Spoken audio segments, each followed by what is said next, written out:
In this, their pilot episode, the elephants speak with criminal barrister Zoe Alderton about wishing the judge a good morning, the Mr. Big policing technique, and what she learnt about life during her time at the Aboriginal Legal Service. Welcome to Elephant in the Courtroom. My name's Nick Hogan, and sitting over here next to me is Awais Ahmad. We're a pair of barristers, some might call us knockabout barristers, who like talking about what's going on behind the so-called routine facade of the law. We like to share a few hidden gems going on in the courtroom, some first-hand insights from the guests who we're going to have on the show. We'll cover topical things, experiences, you name it really. And sometimes we'll go deep, other times we'll keep it nice and shallow. So come join us while we overshare a little and doing our best at all times not to undermine the rule of law. Just a quick shout out. We're here at the Wesley studio. Big shout out to Dave here, who's got us set up in a lovely studio at Pitt Street. This is our first show. We're very excited to be here. Fussy, Wesley do great things, by the way. I was looking up on the website. I knew that they're very much in aid of the underprivileged and disenfranchised, but the amount of different things and different areas that they cover is extraordinary, and so it must be known that, and probably is by many, but I was certainly surprised at the amount of areas where the Wesley mission helps people out. So it's a great thing. We're pleased to be here. We're pleased to be here, and we're looking forward to a long-standing partnership. So, Nick, how was your week? Any hidden gems this week in the courtroom? Oh, no hidden gems. Look, I was talking about with you earlier about I had received a judgment in a case this morning, and it was. I think that the client was very happy. One might call it a victory, I suppose. I mean, in civil terms. Can you talk me through the anticipation of that? Like, what does it feel like as a barrister? You're heart and soul in a case, and you've got the associate's email the day before saying judgment will be delivered at 4:30. How do you sleep in those 2 days beforehand? It obviously depends on how you think the case has gone and what's at stake. Look, I'm usually a bit nervous, but I'm fatalistic about it. If you've done your best, it is going to be what it'll be, So, is it sometimes that? But do you ever have those like demonic thoughts in your brain that the case went so well, but his honour or her honour might just absolutely down you and put some personal criticism in the judgment about you? Absolutely, and that's the barrister's terror about being criticised by a judge in a judgment, and it happens often enough. I hear stories that some very eminent counsel, they won't even look at the verdict or the outcome. They'll just do a control F of their name to see what's been said about them or what's. So is that people that you know? Oh, just a friend, just people you know. Just a friend I know. Just people, people. Yeah. So, first show. I was going to use the word inaugural, but I'm trying to avoid that sort of language because it's very predictable for barristers to use long, fancy words like that. So, first show. We've been talking about this for a while. How do you feel, Vasi? What do you... First, big words. I feel great. I'm excited. This was a passion project that we've been talking about for some time. I think it's all said in the name, isn't it, Nick? Look, Vasi, we've got a great guest today. Her name's Zoe Alderton. She's a criminal defence barrister, and criminal barristers are interesting, aren't they? Inherently what they do. I can't wait to ask her a burning question. Are you going to save it, or are you going to tell me what it is now until she comes along? What do you do when you think your client's guilty? The usual perennial question. Have you been asked that question? Yeah. I mean, they'll give the usual. Well, she may not, Zoe, give the usual sort of qualified answer about, you have to sort of take the case as you see it, and you're acting on your instructions and all those sort of things. But I think it is an ethical question, and it seems to be the question that most people have is, if you think someone's guilty, what do you do? I think if you know they're guilty, that's a different thing as well, and there's degrees, isn't there? Well, there's a whole bunch of answers to that question. I suspect that we've all had to give at various times at various situations over the year. But no, we're very lucky to have Zoe Alderton with us today. We're going to talk about a few exciting things with her. But before we get to Zoe, anything of interest in your life this week other than today's successful judgment? No. Well, Vasi, what do you make of the Stratford decision? Have you had a look at that? Well, just to give everyone some context, the Stratford decision is an extraordinary decision where a judge of the Federal Circuit and Family Court, actually back then I think it was just called You do a lot the of Federal family Circuit court work, don't you? I do a lot of family court work. Yeah. And hence why I'm a little bit exhausted this afternoon after a day full of reading in that area. But Judge Vasta sent a applicant in proceedings to jail for apparently not complying with an order for disclosure. Yeah.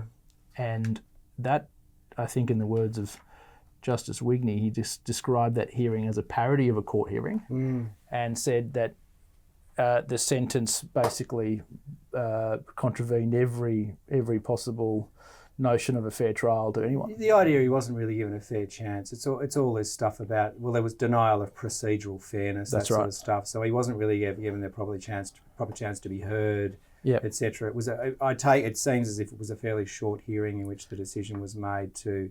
Well, have you seen the transcript? No, I haven't read the transcript. I mean, well, I think the transcript's extracted in some of these judgments, and what effectively happened is that, and this happens often in this jurisdiction. It's effectively a summary hearing at all times. It's by way of inquiry and answer. It's very seldom done on actual evidence, but you have a summary directions hearing here where Judge Vasta has concluded that the Mr. Stratford, which is a pseudonym, to protect his confidentiality, made a conclusion that he didn't comply with obligations of disclosure, which are fundamental to any property settlement. Disclosing what? Well, in family law, one of the fundamental premises is that you must share all of your assets as cleanly and as openly as you can so that the court can make a just and equitable outcome dividing everyone's assets. So in circumstances where the husband may have more assets than the wife, for example, and the wife is seeking a division of those assets, some husbands may wish to not disclose certain aspects of their wealth because it obviously means they've got to share it. It's premised on this concept of show and tell. You need to show the court and tell the court what everything you have, and if it's proven or established that you haven't been so frank in your disclosure, the outcome is often a costs order or a greater adjustment to the wife, or it just really kind of defeats. Costs of you, the other side, having to hunt down even harder where all these assets are what they're worth and all that sort of stuff. That's wasting the court's time and the parties. Every single case has, and family lawyers will tell you, almost every single property case has a complaint centred around disclosure, and it is an excruciating part of the... It seems very common in family law cases where people just seem to be very either willing to make quite serious allegations against the other party in all sorts of... I mean, and obviously terrible things do happen when people are breaking up among the children and what have you.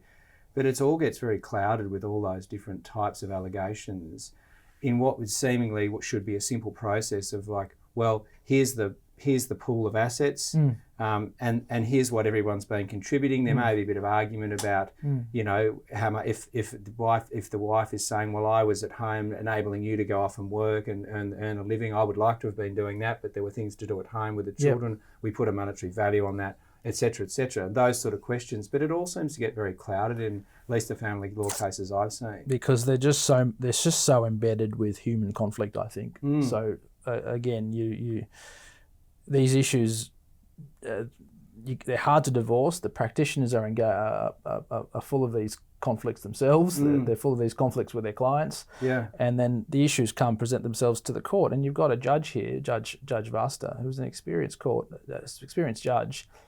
And frankly, some have told me that he's actually quite a nice fellow. Yeah.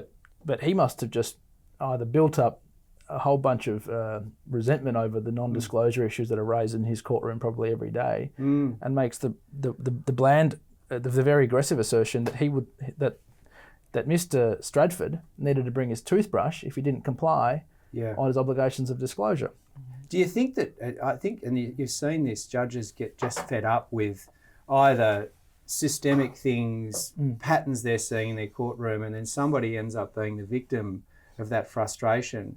Counsel included. possibly counsel. Well, often counsel, Yeah. and that's the experience. You know when a judge is having a bad day or whatever, and you go in to make, or they're under some time pressure. I've had that where I've gone along to court to ask for a very simple thing, not a final hearing, but an interlocutory thing where it's leading up to the hearing. It's possibly a procedural thing about whether you're going to be able to use an expert report or whatever, and had strips torn off me by the judge, Yep.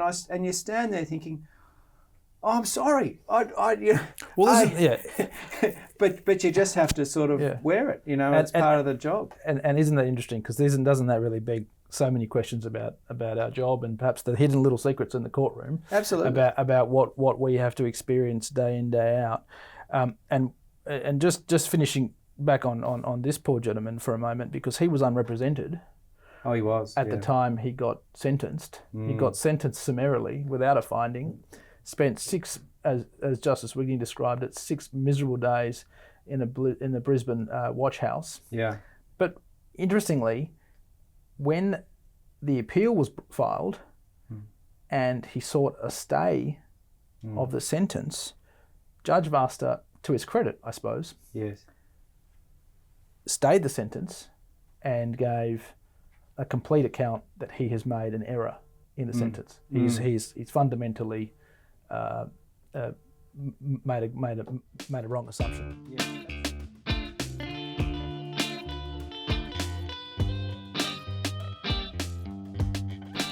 Yeah. We're very excited to have our very, very first guest onto the show, and her name is Zoe Alderton. Zoe is an accomplished criminal barrister. One of the most at the New South Wales Bar, we would say. Undoubtedly. She has a stunning record of jury trials, and she's a mother, or soon to be mother of 2. She's also a decent, awesome and hilariously funny human being, but that's no pressure. Yeah, right. Before coming to the bar, Zoe worked extensively alongside some of New South Wales Supreme Court's leading common law judges.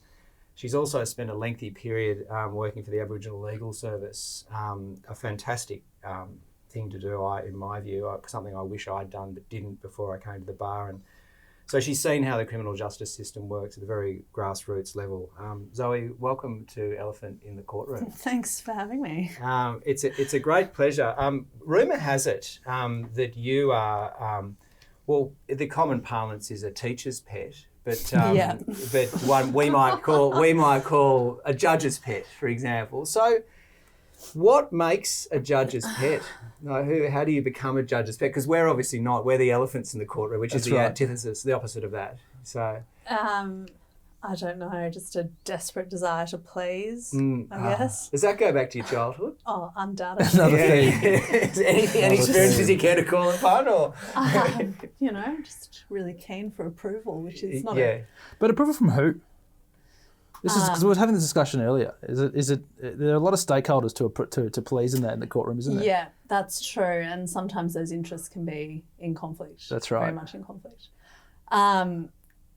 I don't know. Well, for you, it'd be the jury, wouldn't it? I mean, how often do you judge alone trials? I mean, is it pretty? What percentage? What percentage? But not 50-50, maybe 30-70. What makes a judge alone trial? Can we ask you that? Yeah. So if you can make an application in certain circumstances to have a judge hear and determine a matter sitting without a jury. Usually you would make an application where there's some prejudice to your client if the matter's heard by a jury, by reason of, you have to introduce the fact of their criminal history or... Some prime media exposure or something. Media exposure or some aspect of the case itself. But that's the legal answer. Yeah. What I really want to know... What's the non-legal answer? What I really want to know is what are the kinds of cases that maybe you go, I just can't put this one in front of a jury. Or alternatively, judge is going to hate this. Yeah. Could get a few on the jury. Look, I don't know. I mean, some barristers have really clear views that juries always get it right, and you would never go for a judge alone trial. I don't, maybe because I've only got 7 years, but I don't really have that view. I think it depends on the case and depends on the judge. So there are some judges you would never make Right. a judge alert application in front of. But you don't know that, do you? So it's always that Well, sort of. you could never advise your client to that effect. And you're never that's going to say who those judge judges are shopping. here, No, are you? but when are you making that? Correct. But when are you Bad making career that, move. Yeah. You should do that. Yeah, possibly. But when are you making that application? Are you making it? When? You making it on the day or what? It's a bad look to make it on the day because it looks like that you're just trying to get that Yeah. judge, Yeah. which of course no ethical barrister would ever do. Yeah. Of course not. There's no. so- Yeah. You know, properly considered, it's something that you'd make a decision about. What are the kind of offences that you put for a jury and put for a judge Um, in an ideal world? Just putting aside what you know about the judge. what are the offences you'd put before a jury? Like, are you putting drug supply in front of a judge, or are you putting? Yeah, I wouldn't be fussed about drug supply going before a jury or. But is a jury really going to understand Filippetti, for example? Or, Yeah, for sure. Why You not? I explain think everyone's. Filippetti just. Like, It's the idea that if you and I were both in a car and there was, I don't know, a pound of cannabis in the middle of the console between you and I, and nothing to link the cannabis to you or to me, how could you prove who it belongs to if it was in like a common area? How often do you have those sort of cases? I mean, I imagine that's a fairly common sort of thing that will happen. Two people driving along in a car with drugs in the car, and both of them will say, "Well, Not uncommon. yeah." well, yeah, a lot of share houses. There's always drugs in share houses. I mean, I Yeah. talk from my extensive That's what Philip had said. full What, jury trial all experience. the drugs that were in your share houses. Oh, were no, yours? no. Okay. Well, Sorry, I mean, I just I made it misunderstood clear. that. I made it clear to put possession to someone else. But my experience of jury trials, or, you know, the four lost jury trials. See, you've lost your words now. I've got to keep you on your toes now. 'Cause Yeah, I'm trying to. No, it's not that. It's more the fact that I've lost 4 jury trials and I'm admitting it. But like, I'm just sure that I get Have it you wrong every won time. Any? Oh, I think. Can you count? Wrong question? No. But can you count a backup charges if that, you know, Oh, you won a backup because but you were convicted on the primary Yeah, charge. yeah. Then you Oh, didn't. that doesn't count. How could you win No, a because backup? the person still went to jail. Or presumably. Well, that's the point, really. I guess. But you so. did go. Look, I'll just puff you up a bit here. Yeah. You did go to the High Court in like almost your first year of practice. We're not going to dwell And on won. it. And won. And won. And won. So that's all. We've credentialed you now. You've kind of had that. So you lost all those jury trials, but you did go to the High Court. Early on. I don't think about it at all every night. So you were Tipstaff to Justice Fullerton, is that right? Of Yeah. the New South Wales Supreme Court. Yeah. What does a Tipstaff actually do? A tippy. A They call you tippy. tippy. Did you have a staff? Sorry. No, I had a golf ball. Yeah. Sorry, like a staff in one hand and a golf ball in the other. There was no staff. Right, okay. Just a golf ball. But it's got nothing. It's not staff as in. That's, Have you seen a staff?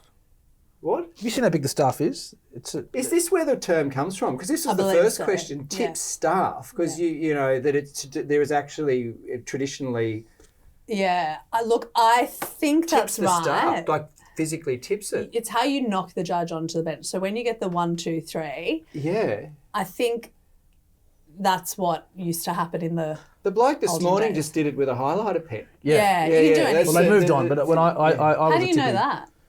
To what? How do you know what? He can What see do you through. He use? can see through doors. Because he did it. He did it out. Because he did it outside the Have you- inside the court, and the judge was outside gotta say, with the window, and the judge comes to the little window, and the court officer just goes up with his Stabilo Boss sort of yellow one, and just goes. It's not very And ceremonial. then the judge comes. Well, he actually had already opened the door. It wasn't even that ceremonious. So the judge is sort of standing there. And while he's standing there, the Stabilo Boss gets knocked 3 times on the wall, and Yeah. in comes the judge. Yeah. So this is a far cry from a staff and tipping it. I and find tapping that. it I and- find that terrible. I think Back they use that in when the they have day. like full ceremonial sittings of the Supreme Court. But that's the only time I've ever seen it used. But I didn't have you one. were tip staff, and you never used the tip. You never used the staff, but you used the golf ball, Yeah. not the Stabilo Boss pen. I inherited a golf ball from the previous. Oh, tippy. so it was the accepted golf ball. So we that had a got cricket used. ball when I did it. We had a cricket ball Yeah. and a staff. for You've special both days. been judges, or tippies, associates, whatever you want to call it. I haven't. I didn't do that. I sort of, isn't this that sort of a trajectory of the barrister? You go in and you work with the judge because you get to see what is the idea Behind the that scenes. you want to see what persuades judges, what looks good from sitting up there, Yeah. sort of so you know how to do it when you decide to eventually get called. When you're called to the bar, was that your rationale? Yeah, I guess. Yeah. Yeah. I mean, a lot of my friends had done it in the year before me and really enjoyed it and got a lot out of it. I think your experience depends hugely on who your judge Yeah. is. And I had a great experience. What did you learn? Like, were there any good insights where you just thought, oh no, I'll never do that? when I'm a Oh, barrister? yeah. Like, what? Give me a classic that people did. I when don't you know if I said that can was without good. defaming people. No. There's obviously there were many trials. Got a team of and defamation many lawyers where out you were there. saying, They're going to it's storm all in. nameless. It's all nameless. There were many You trials, patterns, not you just things saw, that one person did. You just saw what was really effective and what was ineffective.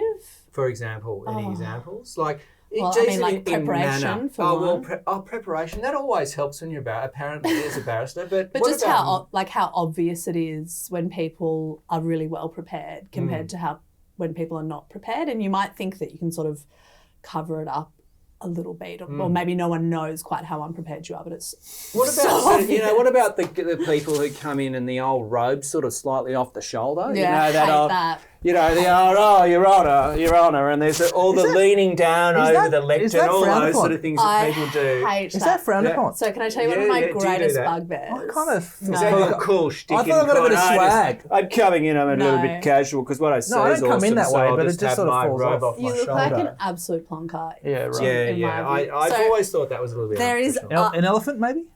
That's an elephant in the That's court. very, I think that's it's just very elephantic. Yeah. No, Anyway, tell us your story. Sorry, we keep interrupting you. Go ahead. that's fun. I mean, you know, it's your show. No, Do whatever you want. but you're, as I said, you're the swan, we're the elephants. We kind of listen to you. So I think that sort of court, like craft and how you hold your body and the clothes you wear under your robes and the way you wear your robes is so important. I like that court craft, Yeah. but also how you hold your body, because that's the same in any context, whether it's in business, if you're presenting in a meeting room full of people, and it's the way you position yourself. Yeah. Whether you're a fashion model, whatever. Is It's, body positioning is so important to be Nick, how is you it- project and how you're Is it one supposed to go. size fits all? I mean, in terms of stature. I mean, I've turned up feeling like I don't want to be too upright today. I want to be a little bit of a small target. Yeah, but you make I can't yourself be a that small small, but target by it's- wearing your robes correctly. Like, for example, Right. your wig is not a hat, it's a wig. It goes Yeah. on your head. You shouldn't have any hair like poking out. It doesn't just sit at the back like a That's jaunty little real hat. teacher's pet stuff Hate too, that. isn't it? The two little strips that hang down, they should be properly secured behind your back so that your robes don't fall And you off. always say good morning to your honour, don't you? No, that's number one one rule rule that that you don't. do that. Doesn't the teacher's pet do that? it's don't- not. Why don't you Morning say good tea. morning? It's just didn't Margaret Beasley famously chastise anyone who said good morning in her court? Yeah. Yeah. I think there's a rule of no but salutation. no, I'm interested. I look, I actually do know that. I'm not surprised, but I'm sort of stirring you up. But I'm interested in the rationale more behind the good morning and the not good morning. It's not. You're not mates with the judge. Exactly. Yeah. And it's this not is the morning thing. tea. There's a few. Someone's life is that- hanging in the balance. There's a thread, potentially. isn't there? Exactly. It's not just. It's not a. But you find people still do it sometimes on circuit in regional courts and stuff because there's that informality because these people, barristers or solicitors, are appearing in front of this judge or magistrate all the time. So it's almost like they might have even seen them at coffee. Yeah. And then they're there, one at bar table, one on the bench, and it sort of seems almost just a natural flow. Oh well, good morning, Your Honour. But I always. I think there's even more reason to have that, formality and separation in those circumstances. And when I see that, it always worries me, and I don't like it as a player, but also I wouldn't like it as an observer. No. But what do you do if you're what do you do in a courtroom where they say good morning to you? What do you say? Well, you just say, mate, please the record? judge sets the tone. But If the the judge judge says does it. that, you Yeah. kind of almost like, You can't say, oh, look. all right, I'm going to, if you want that, I'm gonna be better I'll than give you. that, because that's part of the persuasion, that's part of the technique. I wanted to say that, I'll give you a cricketing analogy. I remember playing cricket years ago, and the guy came out to bat, and I was the bowler, and he took, you take centre, obviously, centre stump to match this. Sorry, we're not going to stay off sport here. No, I love he's talking sport, to love that. cricket. So he It's takes great. centre, he asks for centre, and you usually ask the umpire for centre stump marking. Yeah. And he goes, centre please, Bert. And I'm thinking, What is well, that? What's and Bert? I hit Bert. him. I hit him on the pads about 10 times in And front of Bert- the stump. Bert wouldn't Do give you him. reckon he was Bert. giving out LBW? Bert wouldn't give him. Well, I don't know, but he knew him. And it just took He the knew the wind out of your umpire. sails. Oh, Bert's the umpire's Yeah, yeah. so he's talking to the umpire. He goes, centre please, Bert, Yeah, yeah. and takes centre stump. And you reckon he was going to ever be given out LBW, which is obviously the discretionary Nick, every time you walked back to your mark to bowl the next ball, you had bird in your mind. Yeah. That familiarity and not where to put the ball. Well, And that's like being a barrister. like if you see that sort of... See, I get that a little bit. Can I just raise something here? I sometimes go to court and I'm in foreign jurisdictions, and I don't know what the reasons for this are, but I tend to always be the person who the judge is not looking at. Always kind of looking at the other person for that familiarity. There's always a bit of chat going on, and I'm just like, I'm here too, and I just kind of feel I've been in court with you. Do you feel like? You know. Oh, there's one. Yeah. Who basically more or less. Anyway, I'm not anything I say. You would speak, and everyone. I was in a court. We were in this case together, and there were about 8 other barristers in the case for some odd reason. There was all sorts of little things going on in the case, and it just had lots of barristers in it. It shouldn't have. And this man was we were for some of the minor parties, and he'd stand up, and the judge it'd stop, like fall into silence, and the judge would say, "Yes, Mr. Ahmad." Yeah, I must say, I've seen you once, and I thought you were very persuasive, very captivating. No more wind being blown. He went to the High Court. He's done nothing since. But that was an exception in the case there. Let's move on. Let's move on. What did you do or say at some point? He hadn't even done anything major in the case. Let's move on. I've got something to take to you before we start this next thing. Sure. I saw something, this is quite topical, the Women's Barristers Association. Are you a member of that? I don't. I mean, you're a woman and you're a barrister. I'm a woman. I'm a barrister. Yeah, I get that. I'm not a paid up member of the WBA. Does it require payment? I don't know. That's a turn of phrase, figure of speech. You're not a paid up member, isn't that you don't? Yeah. You're not sort of affiliated. Interestingly, there was a statement issued on behalf of the Women's Barristers Association that I thought I would read out to you. Sure. It's generated some controversy this week. We're a podcast dedicated to identifying and eliciting controversy and things, elephants in the rooms that people don't talk about, but we'll talk about it. The WBA has been informed about a notice designed, amongst other things, to mock the Women in Law Awards being posted in the lifts of Owen Dixon chambers. The notice is a reminder that while the bar has taken great strides towards equality and inclusion, challenges remain. This year, the WBA establishes its 30th anniversary. Have you been aware of this? So Owen Dixon in Melbourne, by the way. Yes. Important division, because there's one in Sydney, but anyway. There's one in Newcastle as well. There's one in they're all over. Are they connected? Eminent jurist. So, Judge, this is it. Here's the text of it. So this was but I don't think we need to read that out, because I don't necessarily think that. But I want to know what you think of. Does that outrage you? Does that bother you? If for example, if that so was. How are we going to talk about it if we can't? No, I think. Okay. You can give said. Examples of some of the things that are there. Well, it's in the public arena. That's off the internet. I'm not. And that was published. That was republished by a lady who wrote an article about it. As you can see, the headline. Yeah. So someone has put in a lift in chambers in Melbourne. The Men's Bar Association is proud to host the annual Men in Law Awards. And then they call for nomination of male barristers for awards in 6 categories. There's 2 categories. There's about having a beard. I fall out of both those categories because I'm over 5 and under 15. Yeah, because it's under 5 years admission. Call. I think they call it call. I love that. Is that a Victorian term? Call. Under 5 years, call. Is that what it says? Yeah, call. No, As in short, we're all called to the bar. Yeah. Weren't you called? Did you get a telephone call? It's not called there. Did you get a call? Call. No. I know, it's an odd term. It's not called to the bar. Like who? Someone But goes, it sounds hey, fancy. you, come to the bar. It's like, But don't. Yeah, okay. Isn't that just Don't another 2 example? barristers have to nominate you? To go to the bar? Yeah. No. Is that what happened? No, you with do. you? Yeah, because one of my mates just did the bar practice course and 2 barristers had to, but maybe that's to be a member of the bar association. No, it's the association. But isn't that interesting? It's more of the sort of honourable, it was our destiny to be called, there was some preordained plan. Well, I think it's we were called. Again, I think it's something we were talking about, grandiose language, and it's another thing where, it's kind of just a bit dated now. I think the modern thing is just go to the bar, you look do at the my exams CV. and you turn up and you try and get some work. My CV says I was Without called. touting. I was called. Without touting, exactly. You're not allowed to tout. Exactly. That's another thing as well about, because you're a business person and you live in Sydney, and so obviously we all know how expensive it is to live in Sydney. But you can't you got to just wait and slowly wait till something happens and someone down the hall maybe gives you a brief and you go and do this or that, and then gradually. Your only advertising is your reputation. Yeah, there's something about that. That's something to talk about elsewhere, but This here. Do you want me to tell you what the categories are? I don't see how that could possibly defame I think anyone. that's fine. Okay, I think so I the can read it categories out. are 1, most woke counsel, 2, best virtue signalling counsel, which I think that's What does pretty virtue vague. signalling mean?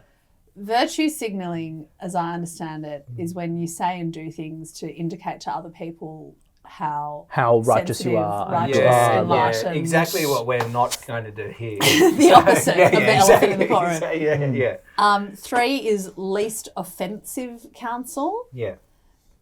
You wouldn't win. That'd be you. I'd be No, so upset. you wouldn't get anywhere near that. I would be so upset if someone nominated me for that. I know, it's Least sort of offensive. It bespeaks Least being a offensive. bit It's anodyne, doesn't it? boring. You know, like Yeah. it's really just like I you're a would bit of a like nothing. I would like a week off from being offensive. I just want to go home and go, you know what?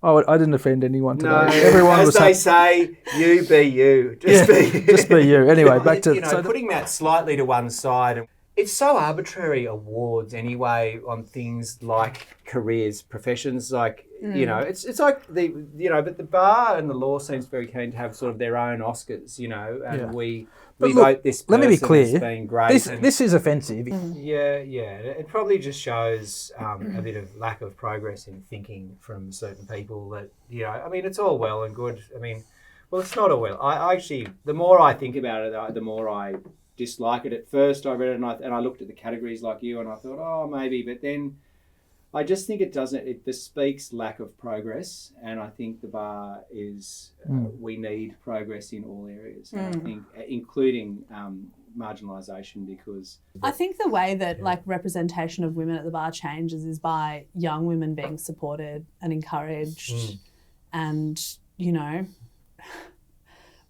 certain people leaving the profession through age or otherwise, Do you feel like that way? Do you feel as a young woman at the bar, still early-ish in her career, do you feel supported? Do you feel that it's a place it's permitted your career trajectory the way you wanted it to go and you want it to go? Definitely. I've been really supported by some really wonderful barristers and judges.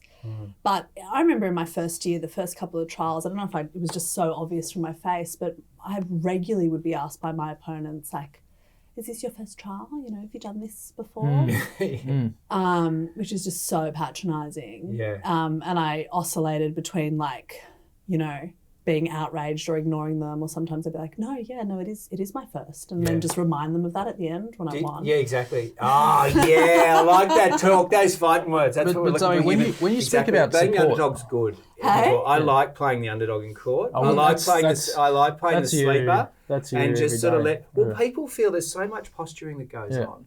And all the, the foyer antics that go on and the sort of, and I just love sort of saying, oh, no, that's all fine and you can just do that. And then you deliver with the quality of your work. Yeah, and it's just a distraction. It's just a Try. distraction. I don't care what my opponent thinks. Can I ask you, you're talking about support. Uniquely the world of a barrister is that we're all very lonely because we're all sole traders with very little structural support.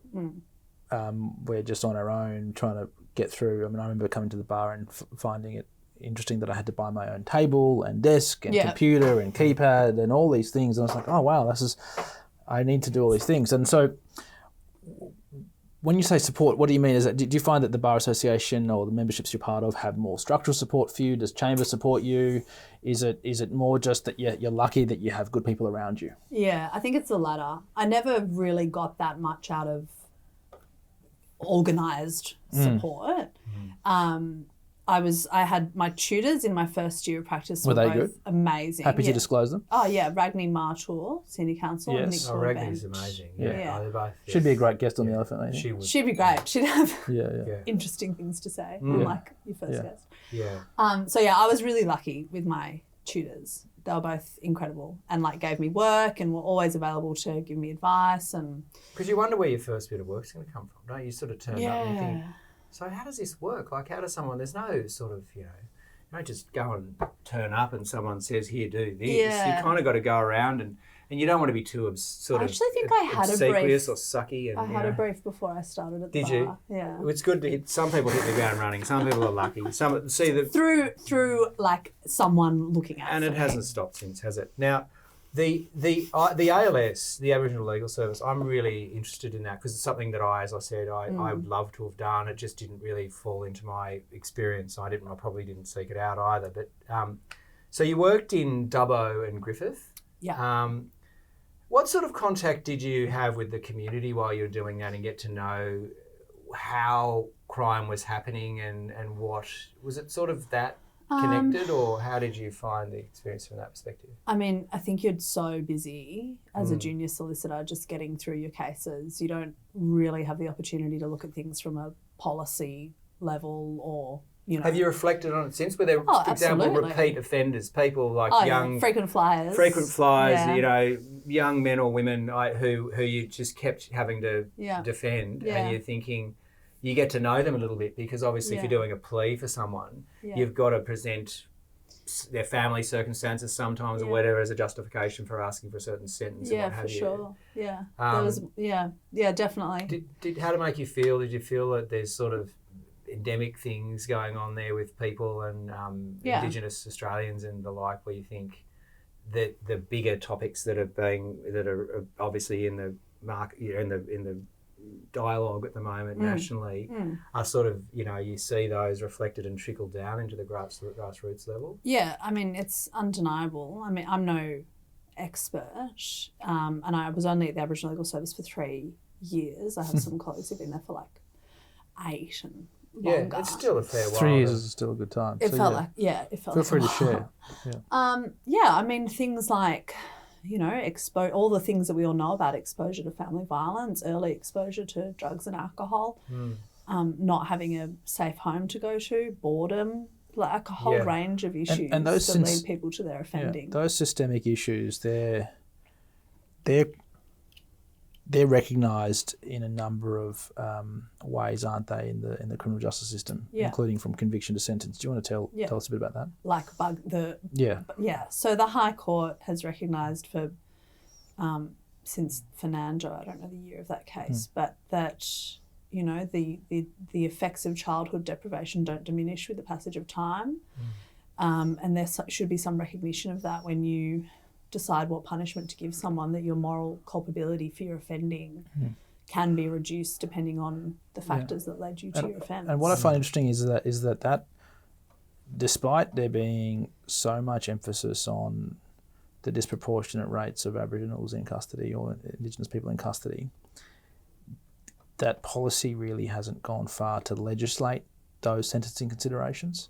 I find that's quite, you know, we talk about it just sort of sits there in the common law doctrine since the High Court and Bugme and Fernando, etc. Do you think it needs to be legislated? Well, I think it's got a place. I mean, we're at a very interesting time in Australia. We're about to go to a poll on the referendum for the voice to Parliament.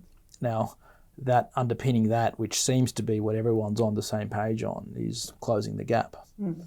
And Aboriginal at a legislative level. So things come before the Parliament. How the voice obviously. For example, do you have any views on that, just from your experience? Rather than it being legislated that you have to take the principles in Bugme into account, I think that it should be legislated that when you go into custody, which many people do because there's no alternative because your crime is too serious, that there is actual serious targeted rehabilitation. Because I really don't really see the evidence of that happening when people are in custody. Absolutely, particularly youth offenders. Yeah. I think that the first contact they have, which is often be a juvenile detention centre, the rehabilitation at that point is critical to try to break the pattern. There are diversionary measures that can be really effective if they're allowed to. I think this is still available. You're a first offender, you're a juvenile. Instead of being charged, the police can have you participate in what's called a youth justice conference. Might also be an option that the magistrate can refer you to as well. I don't really. What's a youth justice conference? Yeah, so you meet. Sounds a bit... Yeah, you meet with There's a police officer there. The offender is there, so the child will be there. The victim will be there. And there might be various other support people. And you basically just have like a roundtable conversation about what happened.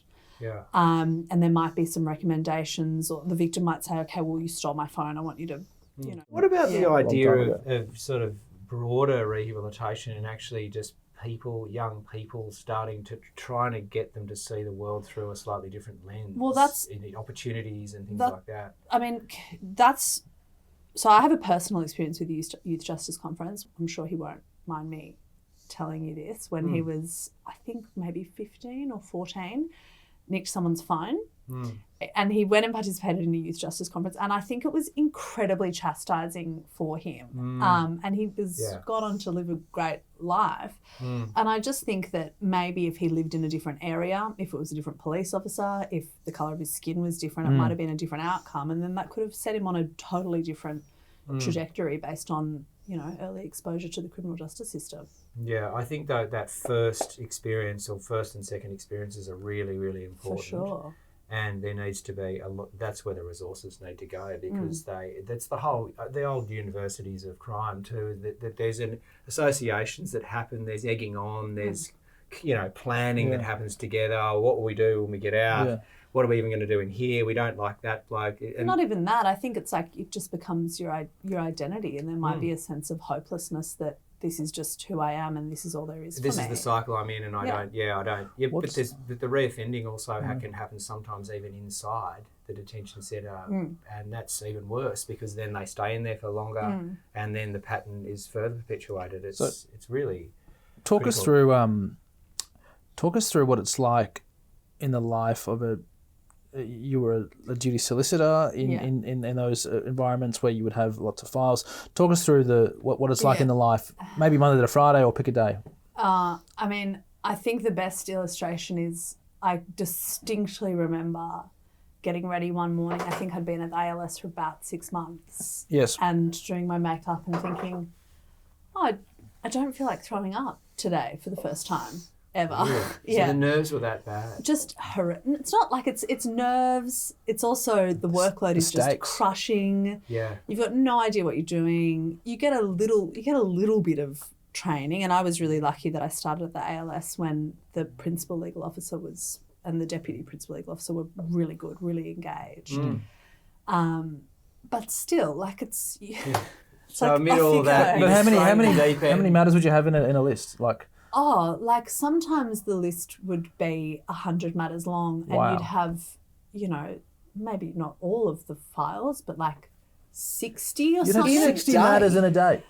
Yeah, like in some courts, not in every court. So you've got to get on. Sometimes you'd carry your files to court like they'd be like this. Yeah, like a cartoon situation, and you'd have to get across the facts of each of those files. Yeah, and some of them how many of them would be hearings on the that would be a list day. That would be a short. It's a list day, right? So you'd need some of them might be just a not guilty, Your Honour, enter a plea, adjourn it to get through the sentence later, all that sort of stuff. Yeah. Sure, but you'd have to confer with them. You'd need to understand the plea. You're negotiating facts, right? Who are the witnesses? Yeah, it's brutal. I mean, some people are going off. And you got bails on the same day, I imagine. Yeah. Some of them are coming off custody. So when you first started the ALS, they put you on fresh custodies, which it's such a... I don't know why they do it because it's so hard. Fresh custodies. So these are ones that have come arrested. Right in last night. At 2 a.m. or something, and they're bleary-eyed and they come along and you've got to get some instructions from them. Yeah. And then you've got to do bleary-eyed would be great if it was just bleary-eyed. If it was just bleary-eyed. Well, bleary-eyed, so I use that term sort of... But what do you mean? Look, they're coming down from drugs Could be, I've had clients who are still like in an active high state. Right. And you can say to the magistrate, I can't take instructions from this person. How can you take instructions from someone who's not actually compass? You can't. You do adjourn it for the next day. Yeah, but we're living in like this is a world of perfection. Like, I mean, you're going to have to... No, you got to draw. You got to make an assessment. You got to make an assessment. There've definitely been times. There's a lot of that sort of thing, isn't there? That sort of you really got to make an assessment on the run of actually quite difficult things to judge, because you're asking them, and they especially might be when it's saying, your first job as a lawyer and you're 20-something, and it's a steep learning curve about the world, isn't it? And the that's what I community mean. there, though, the other lawyers, the friends, is it like? Would you enjoy your time there with the lawyers? It's like one of the best times of my life. It was so fun because there's all this trauma bonding. Yeah. And then Trauma bonding. Yeah. That's the term, isn't it? That's what this show is, isn't it? Really? Trauma bonding. Yeah. Well, it's a little bit of trauma bonding. some of but my I like it. my best mate I met working at the Aboriginal Legal Service. It was such a fun time. That's great. And so, did that inspire you, or did you from there form the view, or that you were going to go to the bar, or had you already? I think I already knew that that's what I ultimately wanted to do. Yeah, for sure. And so you've done a few murder trials since you've been at the bar. One. Yeah. Well, but it was recent, wasn't it? Yeah. And by done, I was led. I didn't say. Well, actually, I said one word in court once. No. What did you say? And then luckily my leader came in. But we all know So that we when have you're to finish led, the you learn, you got to know the case. Let me tell you a inside story out, 'cause about you when end I up was led doing- in a murder trial once. I'll tell you that story another episode. Okay, when you were led in a murder. Well, I've never done a murder trial. I've always found that I've sort of seen it in a sense as the pinnacle of any form of litigation. Really, I mean, it's obviously got pretty much the highest stakes you can have in terms of the thing that's being tried, and obviously the result and the potential consequence for the accused. What did you? Do you consider, as a criminal lawyer, the top of the pantheon of charges and the things that you would find most interesting to do, or is there a terror that comes with them because of that level of consequence to the whole thing? Yeah, like it's a pretty big deal. I mean, it depends on the facts of the case, doesn't it? Like some murders can just be a serious assault kind of gone wrong that are not that factually complex. Others can be really complicated, with huge amounts of evidence. Well, usually, do you think you learn anything about humanity doing a murder trial, or do you just sort of seeing it at its worst, or these are just instances of people doing things that... I think you could say that for any criminal trial. Yeah, well, that's maybe behaviour. more broadly, broadly of all sorts of charges that you've had you've been involved with being tried. Yeah. I mean, do you find... Has your view of humanity or humans changed since you've been doing criminal law at the bar? No. They were always as flawed as they were always as flawed. Yeah. I think now that anyone could find themselves in the dock. Anyone can find themselves charged with a crime. Yeah. Why do you think that is? Because people get under pressure in their lives and they do things they wouldn't normally do because of that pressure that life presents. Perfect storm of events. Whether it's in a relationship and a crime of passion, I mean, that's extreme, obviously. Yeah. Whether it's not knowing where your next dollar's coming from, so having to steal or resort to some other form. Driving while you're fatigued, like any I've always thought about that as the criminal negligence in that sense. I've always thought that's quite terrifying because you can be careless. Could you if you were driving along and looking at your mobile phone and hit someone and kill them? Yeah. Could you be tried for criminal negligence and go to jail? Well, I mean, that'd be a matter for the Crown, but I wouldn't put it past them. Well, exactly. That's what I always thought you could. I think that's a really realistic possibility. Yeah. I mean, and that's a real, as you say, and it'd be a matter for the jury. It's a realistic possibility because for anyone. The moral culpability of that is driving with your eyes closed. But like having like a momentary look at your phone. Like I mean, a lot of law-abiding citizens otherwise could find themselves in a situation where they're in a hurry or they're rushing and they're texting someone and they've made a fatal mistake. Yeah. And now they're bail refused because of, the consequences of it.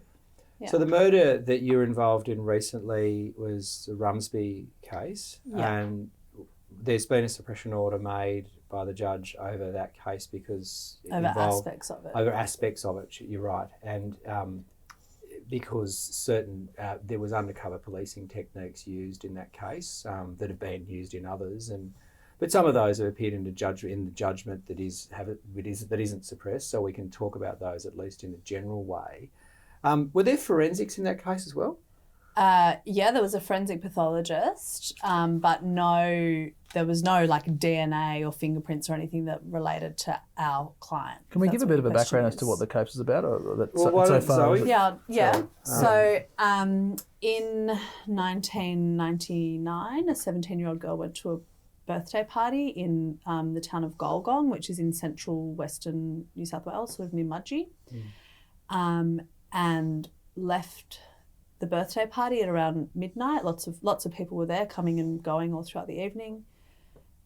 She was dropped off on the main corner in town by a boy and a girl, and was seen walking around the corner down the street towards the direction of her house, and not seen alive again until her body was found, I think 3 days later, much further down that road on the way to her house, which was a little bit out of town. And there was a huge investigation at the time, but no real suspects. So what year was this? 1999. 1999. No. Okay. Yeah, no real suspects. I think it had I think you'd say, a profound effect on the town. And yeah, no real suspects. Then there was a coronial inquest, I think in 2009. Okay. And there were some people who were like pretty seriously considered, one in particular who was pretty seriously considered, but not our client. And then the case sort of went cold, I guess, until some new detectives came in and looked at everything all over again. Why do you think they did that? Is that sort of just, I suppose you wouldn't know. Is it like that? Yeah. It's a long-standing unsolved homicide. And sometimes people Is just that pick these things yeah. up again, the detectives pick them up again because someone has an idea, or did you... I'm not sure. What my understanding was that the OIC came in and did a review. I mean, it must happen routinely. The officer in charge. Yeah, the officer in charge. Yeah. A new officer in charge came in and did a review. And decided maybe to review a few cold case files and think, let's have a relook at Yeah, a no, few I of think these, he was assigned, looked at, well, maybe that might be the case. And then they decided that there were two suspects that hadn't been properly investigated, one of whom was our client. And then certain things happened, and then he got charged. So you and Nick Broadbent defended Mr. Rumsby. Yeah.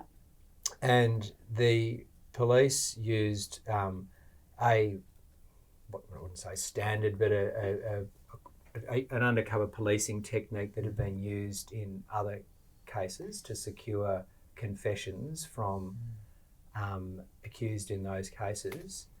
And this is all in the judgment of Justice Hume, dealing with, obviously, the confessions and the challenge that was put to them. Yeah. And it's the so-called Mr. Big technique, whereby the accused, a police officer, makes friends with the accused and tells the accused, ultimately, the more that there's a sort of a rapport that's built there, and ultimately it gets to a position where there's a so-called Mr. Big who's the head of a gang or a special group that the accused is sort of led into wanting to become part of.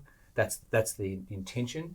And then eventually it's put to the accused, if you want to be part of us or one of us, you need to tell us everything. And so that's the general Mr. Big technique. Apparently was used in the Daniel Morecambe case. And a movie was made about the Daniel Morecambe case, which documented the technique pretty faithfully. Yeah, okay. So What's the movie? I think it's called The Stranger. Right. Joel Edgerton. It's really good. Right. It's extremely Love Joel. unnerving. I'm sure it is. I mean, that whole case, I dare say.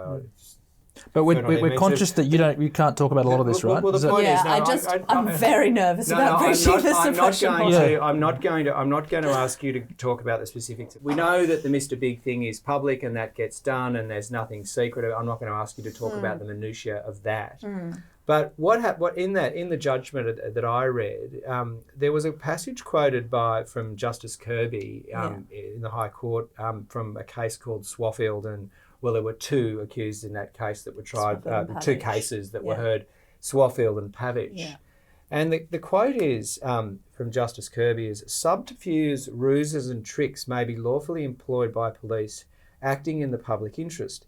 There is nothing improper in these tactics where they are lawfully deployed in the endeavour to investigate crime so as to bring the guilty to justice. Now, I find Justice Kirby was a celebrated civil libertarian. It's quite a sort of an interesting obiter remark from him in the first place. But the question is that I'd like to ask you is, so where's the line in a case where there's a confession between the use of what Justice Kirby is saying is a permissible use of tricks and ruses and unfairness? Yeah. I think it's a fine line, but could you talk to that?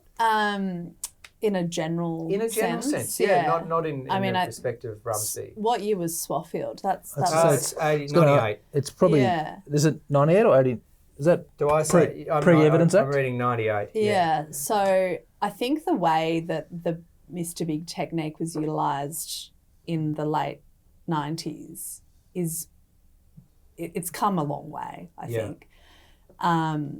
And so which way? It's come a long way towards... Too far. There's too much. Yeah. There's too much, I mean, and it's a matter for unless the judge is prepared to exclude the evidence, then it's a matter for the jury to say, are these confessions still reliable based on what was done? And I think most members of the public would be pretty surprised to find out that there's that entrapment is just totally fine in Australia. The High Court's totally fine with it. Yeah. Is that a difficult line? I suppose it is a difficult line between what's sort of fair and the policing techniques and how far they can go, because it seems like they can push it reasonably hard. Yeah. Police. I mean, it's all going to be very fact specific, but I think that, depending on the personal circumstances of the accused and their intellect, their background, the complexity and sophistication of the techniques employed. I mean, I definitely have concerns about it going too far. But at the end of the day, we charge 12 or 15 members of the public to assess that evidence and make their own determination about whether or not they think the confessions were reliable. And I've heard stories, just outside of any case specifically, where police get quite involved in a criminal activity, and like drug supply, they continue to participate in it for the purposes of... There's no illegality in the Mr. Big style scenarios. Yeah. So usually, one police officer will go and ensconce themselves in a criminal organisation. The Mr. Big technique, I think this is all a matter of public record. It is. Well, it's the all opposite. It's all in the that. interlocutory judgment of His Honour Justice Hume, just saying it's Hume, isn't it? That's the correct pronunciation. I don't do a lot of criminal. So what were you saying? It's the opposite. Right. So there's no criminality. Right. Everything is fake. Right. Yeah. But then in the other scenario, where a hypothetical undercover officer infiltrates a criminal group and they're participating in drug supply and drug use, etc. He masquerades as one of them, and he says, and he might even actually. I don't know if you can talk about this, but whether I saw that I had that quite a bit in Griffith, actually. Yeah, it was pretty. I'm not sure if I'm referring to Training Day, the movie with Denzel Washington, or I'm just confusing my stories here. She, the police officer, goes, do they ever actually commit crimes themselves? Yeah, they have to have specific authority. I think it's called a controlled operation. Yeah. Yeah, so in Griffith, there was a police officer in Griffith who was a really skillful, highly motivated detective, unfortunately for many of my clients. And he arranged this really very comprehensive undercover operation where these group of police officers, men and women, over the course of a couple of weeks were engaging in all these low-level supplies to various people and, working out who the big poobahs were. And then they all got arrested at 6 o'clock one Saturday morning. And I remember calling up the cells to see if there were fresh custodies and being told that there were 25 people there or something. It was horrible. And they all must have turned up and said, "Oh, where's old mate?" And they realised the guy who's just got them all. And all 25 of these people were your clients then. Some of them, some of them were my clients. But I had a client who had supplied a police officer with what the police officer believed was drugs. Like the cop came up pretending to, and said, have you got any gear? And my memory of the case is that the client knew that it was an undercover officer, but thought if I just put some like talcum powder or salt or something in a little saddy bag, then she'll give me $250 and I can actually go and buy real drugs. So she was guilty of a supply because she held it out as a drug, but did no actual. So you're guilty of a supply even for talcum powder, even if the analysis certificate says that it's not the unlawful. It's not. It's not made up of. Is that? Yeah, I'm pretty sure that's right. I think the mens res if I'm there. wrong. You intend to supply. Yeah. But do you act? But the actus, you No, but don't. Do you actually supply? But Might if you be don't, different if for you the don't Commonwealth. have, I think it's a different offence. I think it's a different offence to profit from something that's made out to be drugs, but it not being drugs. It's kind of like you can't dud someone. Yeah. But separately, you can get away with possession or supply, I think, of an indictable of a quantity of a prohibited drug if the prohibited drug is not in fact a prohibited drug, but is in fact talcum powder. Right. Might have to check the drug misuse You know, trafficking. I mean, it's a big act, but this is We're holding ourselves out as specialists. You talk about I preparation. have to consult the legislation. Yeah, before fair I enough. gave Take that comprehensive question on advice. notice. no, well, exactly. Well, There'll be a disclaimer at the end of this that it shouldn't be taken as legal advice. The point is not really can write it doing in. that kind of thing because there's other podcasts. Please tell us. Anyone knows the answer to this? Write in. Give us some advice. So I wanted to just change the subject and talk about this was circulated recently from someone in our chambers about this is an extract from a speech that Justice Alsop gave in 2019 as he was then the Chief Justice of the Federal Court. This is fundamental, and I find this is one of the greatest challenges for me as a practitioner. Courts are also workplaces for practitioners.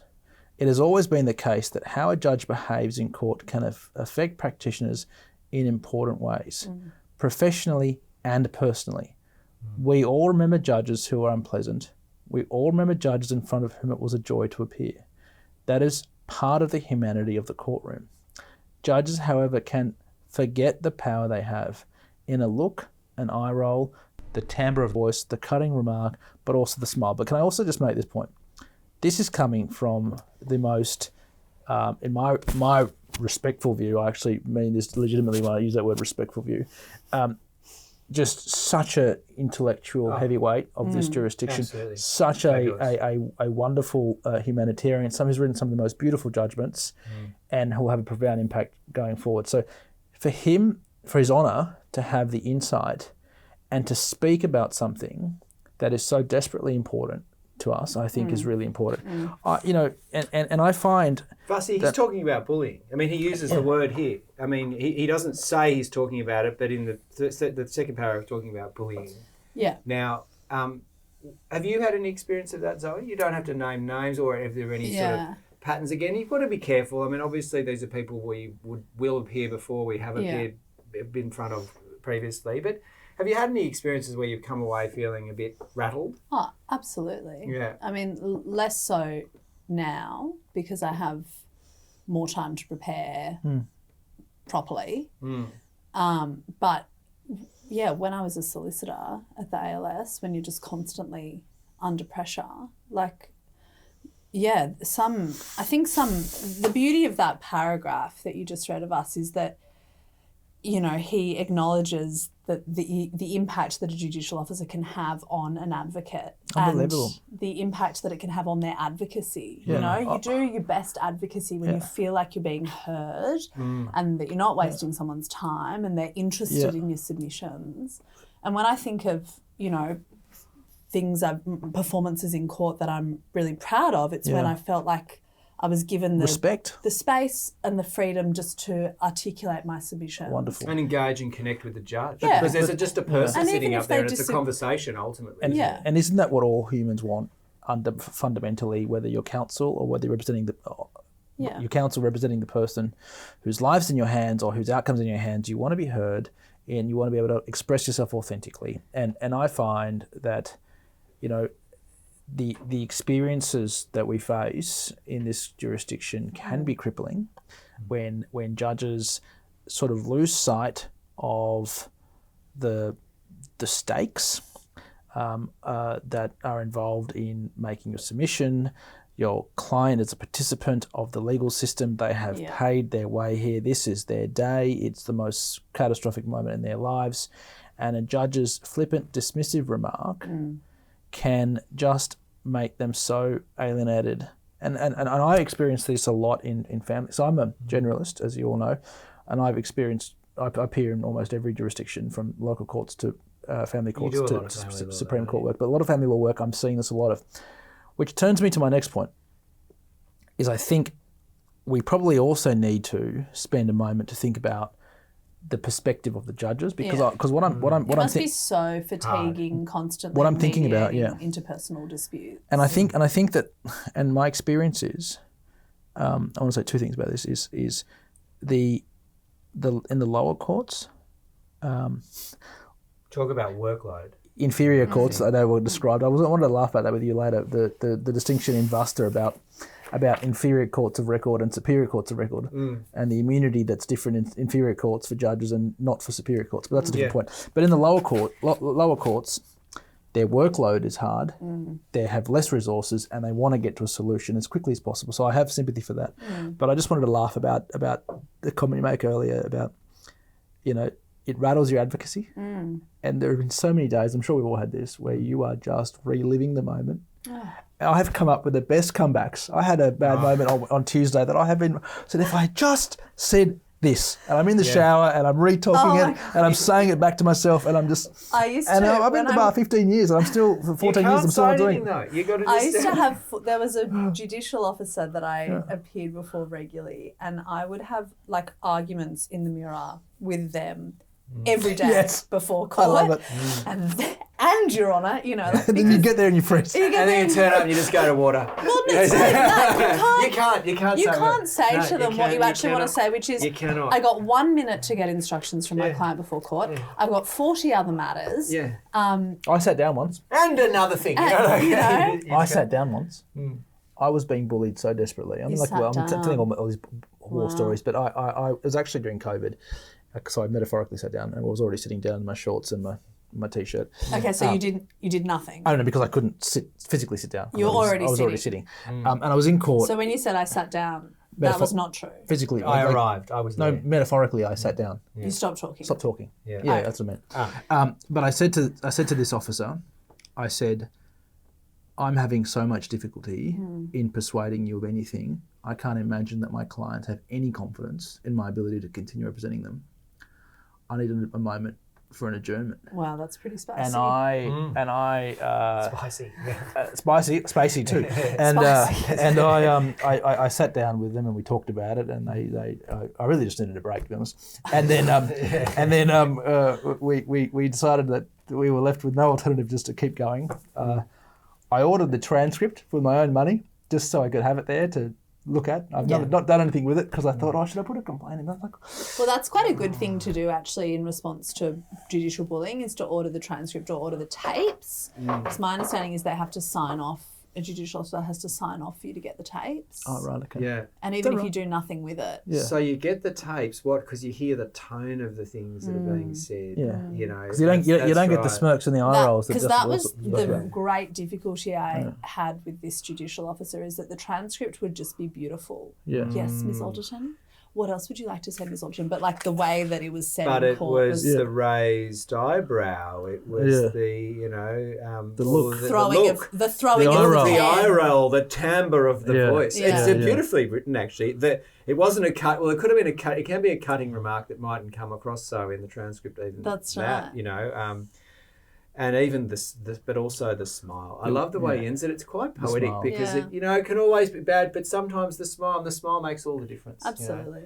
I mean, I have to say, I don't think that any judicial officer would think that they engage in judicial bullying. I sit on a tribunal at the moment, and it's a very informal tribunal, and we almost never have lawyers appearing before us. Almost never. So it's all unrepresented parties, and that's given me a bit of insight into how challenging it is for a local court magistrate or a busy Federal Circuit Court judge to mediate all these matters, and how, it's just your human frustration and the stress at your workload that probably results in behaviour. Absolutely, and that's what Buzzie's saying about the flip side to it. But unfortunately, you don't know that when you're a barrister appearing in front of them, and you've also got your pressures, and it's not an excuse. Yeah, it's not an excuse. There's so much power. There's such a power imbalance there that you it just feels very tough to wear when it happens. It always rattles me, even, and I'm now at the bar 12 years. It still rattles me. It happened to me about 3 months ago. Yeah. In a court. I just went along to court and asking for something pretty simple. But the judge had other things that he needed to do, and he didn't really. I could see. I worked out afterwards he was under some time pressure. Right. But at the time, and there was something much bigger going on, about to go on, than my little thing that I was there to do. Yeah. So it wasn't. I didn't feel heard at the time. It turned out that in the end, there was a judgment given, and it was all fine in the end. But at the time, I just felt very, like you're saying, you're rattled. You're trying to say things. You feel like you're not getting heard. Just difficult. Now, Bussy, this is going to be very barristerly and highbrow, but this is my favourite. This is one of my favourite books. I don't know why, but I once went away. Because of all the pictures. No, because of all the old school pictures. But it's called An Exaltation of Larks by James Lipton. And I bought this book. Someone told me about it because I went away on this holiday, and there was a guy there who was sort of like a tour guidey type thing. And he was a master of collective nouns. Yeah. So he'd look at something, there'd be some flock of birds, and he'd know the name for a group of that type of bird or whatever. So, and apparently then he revealed his secret. He said there's a book that's got them all in it. So I'd like you, Zoe. I just feel like the juice is not worth the squeeze of what? Well, how much time it would take to memorise all the not nouns, to memorise them, but deploy here them. You go. I'm not joking. I opened it on the lawyer's page, and I didn't actually have it, but go through the lawyer's page or the legal page. What do you think of those collective nouns? Is this just something someone's made up? I think so. I don't think they're accepted forms, right? Because I'm going to get to something. Read those. I mean, Nick lost me at exaltation, so no. That's really pretty pictures. Exaltation of larks is actually an acceptable one. Okay.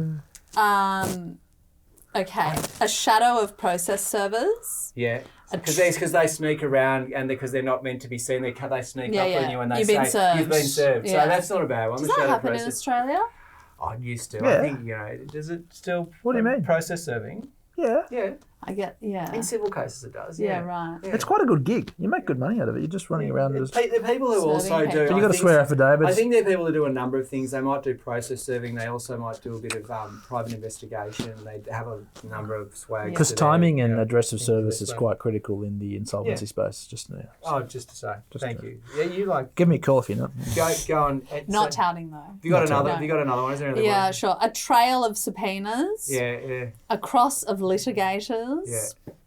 A presumption of prosecutors. I like that. It should be. Is that your experience? Well, it's about... But they're presumptive. Depends on the person. Yeah. It should be a trawl of subpoenas. Shouldn't it be a presumption of defence barristers? Because you're working on the presumption of innocence, aren't you? Isn't that rather a presumption It should just be an... I don't know. Yeah, sorry. Because I'm going to hit you. I'm going to go. What is give me a collective noun for a group of defence barristers.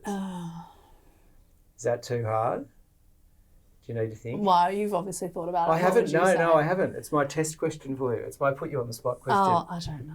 You don't collective know. noun for a group of defence barristers. Yeah. Jeez, you've stumped me too. Okay, well, we won't. I mean... And I don't know. No, you got nothing. You got nothing? Yeah, I'm going dead. Persuasion, that's not that great, is it? Anyway. I had that this is a good one. A deliverance of acquittals. What do you call 100 lawyers at the bottom of the ocean a good start or something? Wasn't that a joke? A good start. A good start, yeah. Exactly. I thought that's... There's a lot of lawyer jokes. We shouldn't give any air to that nonsense. No. What, the good start? That the society would be better off if defence barristers all died. Of course not. No, I don't think anyone's asking for that. Let me tell you, if you've been charged, the first person you're calling is a defence lawyer. Anyway, you don't like my example. No, I do like it. It's actually quite fun. A fundament of ayatollahs. Zoe, can I tell you what I didn't see you on yesterday? I was looking at the Daily Telegraph, and it was the who's who the Sydney's gangland call. Yeah. On when they're in trouble, and there's a whole bunch of people there. Can I ask you, is that something that defence lawyers aspire to be on that article? So is that a list of solicitors? It's a Daily Telegraph article. No, Solicitors or barristers? no, or both? it's actually this was just solicitors. There was no barristers. Yeah. It was a Daily Telegraph. There you go. Instagram post. Right. Door knock on. In my experience, those articles are not reflective of the reality. So I don't aspire But is it to the be equivalent on of that. But Doyle's I might Guide? just be saying that because I'm not on the Doyle's Guide. So the Doyle's Guide that's another one of the Oscars awards, is so called. Your best advertisement is obviously your results, I suppose. And do people, Not always. I don't know. people go? Did you think accused criminals who are in jail talk about results that have been achieved by certain lawyers, Yeah, and definitely. they say, "Oh, you got to use so and so because for they, sure. they got." got Can we boxing dispel a off, few you know? myths here? For sure, that definitely happens. I mean, everyone asks me, "Oh, have you ever lost?" I've talked about my trial record, but do people keep stats? Aren't a thing, are they? Like, no one's actually. I mean, I don't think in civil jurisdictions I win every case I do, or do people actually have stats? I've never had a client ask me that. I once had a doctor ask me how many doctors I'd represented. Right. But how many cases you've run and won? Like, yeah, is that a no, thing? I've never had a client ask me that. Yeah. Well, I think there's an acknowledgement that when you're trying hard cases, you will lose your fair share. You know? And that's within the profession, but does the market sort of ask you? I don't know. Probably not. Yeah. I Some think people because you would expect, say to the client, this is who we think we should brief for your case because they're right for you for this reason or that reason. Some people just want a fair trial and you to do as good a job as you can, and Yeah.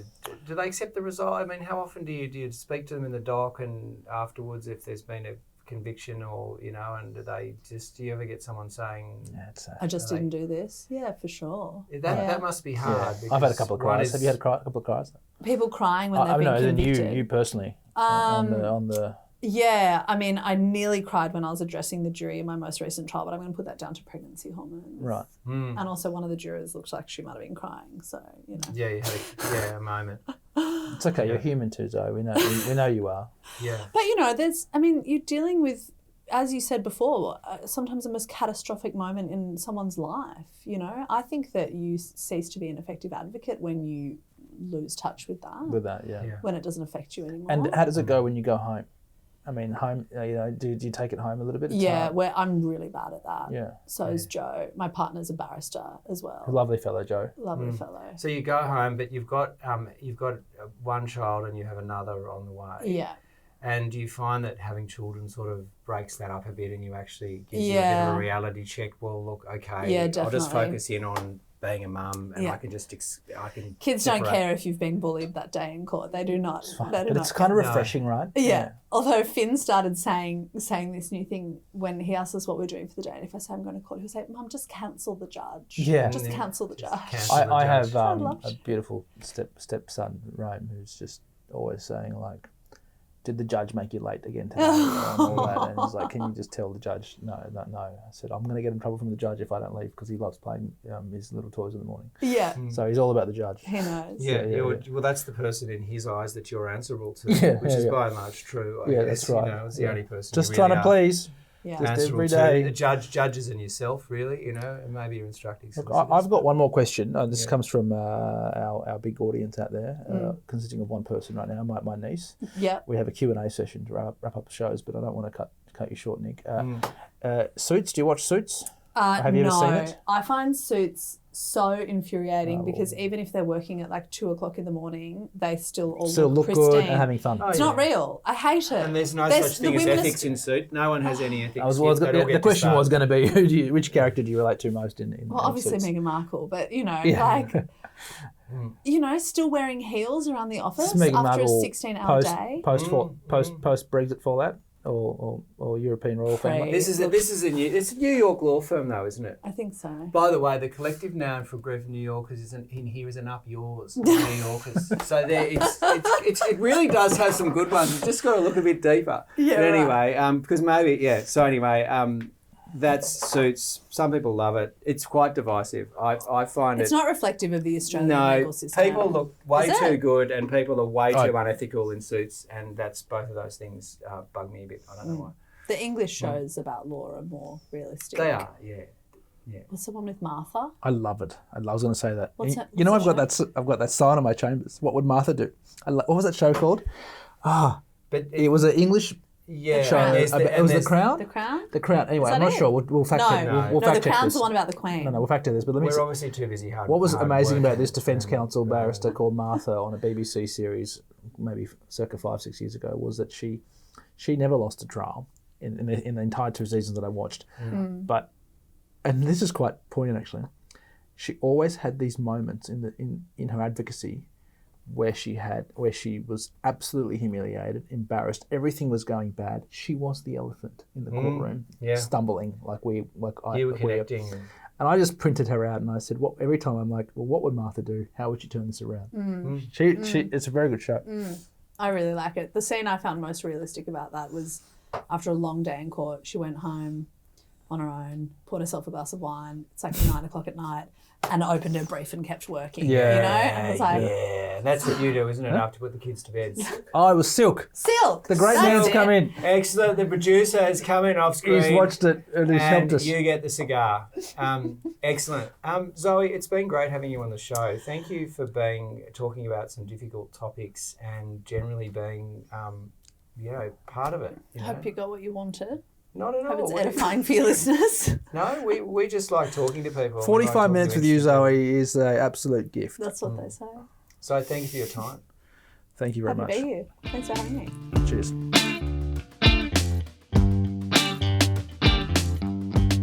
All right, well, we're lucky to have our first guest Yeah, done. She was lovely, don't you think? absolutely. I mean, She's so generous. they're difficult topics as well. Criminal law is a very, just ethically difficult area. I didn't ask my emotionally burning difficult question. area. What was your burning question? I asked you the burning question earlier. Sorry, repeat. Remember the burning question, which was, what do you do when your client's guilty?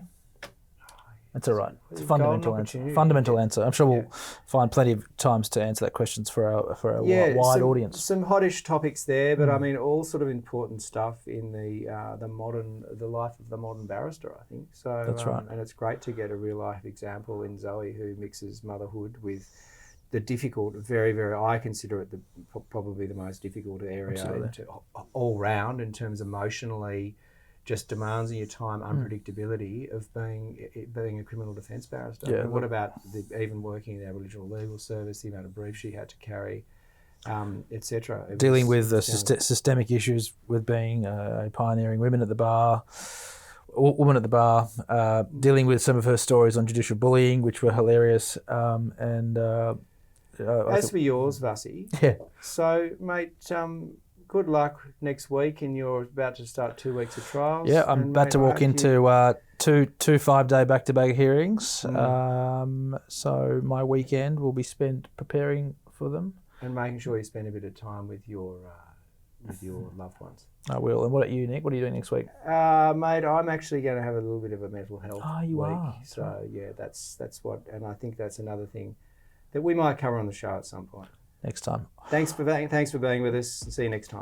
Cheers. Thank you. Next time, the Elephants interview former District Court Judge Stephen Walmsley SC on lamb cutlets from Yass, his pet hates, and a book he has written on the extraordinary criminal case brought against former High Court of Australia Judge Lionel Murphy.